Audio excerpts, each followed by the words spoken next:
It's finally happening. After a year's culmination of sessions, your players are finally facing off against Thrakmandur the Scourge.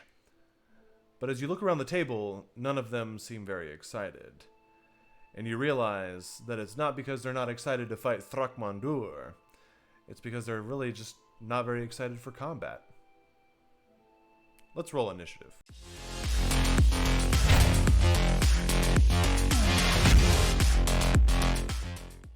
So you find yourself facing off against the opponent that you've been working towards this entire time, and you can tell that your players just are not excited about the combat. The combat feels flat. It's not exciting. Your players are unenthusiastic. Nothing is working. It's just not jiving.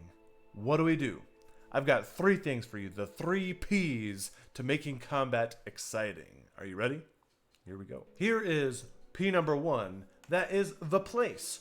It's possible that the place that you're fighting in just isn't entertaining enough. Too often, you have your players fighting in a wide open, empty space. And I'm sorry to say it, folks, but that is just not going to cut it. It's boring. There's nothing going on. There's nothing for them to interact with. And the reason that we want the ability for our players to interact with things in the environment is so that it increases the amount of organic roleplay that happens during combat. You can't have your rogue or your bard slash the rope to the chandelier and ride it to the ceiling if the chandelier was never there to begin with.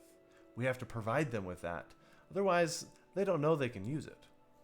The second P for us to use is a power.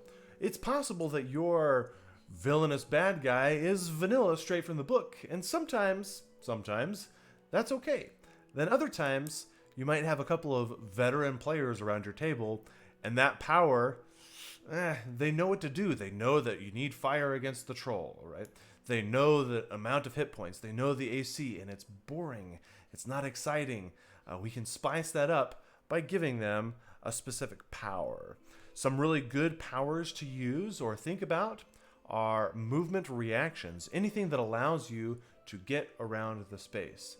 Please, for the love of all that is holy, stop just standing toe-to-toe with the tank and duking it out for 200 hit points. Please move around. Use your powers. The third P of entertaining and engaging combat is, of course, the parlay. For those of us that enjoy the roleplay aspect of Dungeons and Dragons or whatever tabletop role-playing game you're playing, it's all about the conversations that you can have, the ability to roleplay with the villain. And sometimes you're able to do that. If your villain is intelligent, have a couple of voice lines prepared. Something suitably villainous to throw in the direction of your enemies.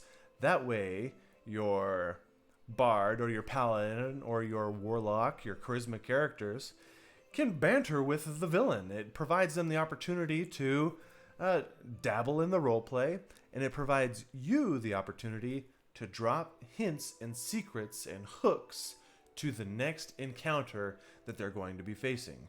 You'll never catch us. A dastardly duo will put a stop to you now. Whatever you'd like to do, but have a couple of parlay lines available so that your role players have something to do. They're not there for the hack and slash. They didn't min-max and optimize their characters for combat.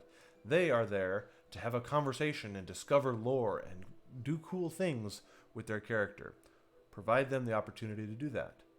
But you might have players that, or the situation where your villain isn't intelligent. It's hard to have a conversation with a beast.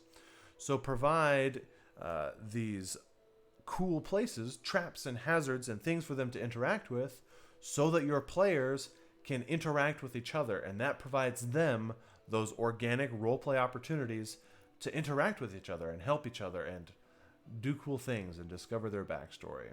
Come closer together as a team. As you use these 3 Ps of entertaining and engaging combat, I can assure you that you are going to find your players are much more invested in combat, and it will help you keep your combats from slogging and being boring. Of course, there's other things that we can do and other things that we can discuss later on in other videos, but these 3 things are really going to help you take your combats to the next level. Anybody can say, oh yeah, adjust the AC or adjust the hit points. That's easy. You can do that on the fly. These are a couple of things that we need to be thinking about ahead of time and will help you prepare cooler combat encounters. As always, everybody, thank you for watching and take care of your players.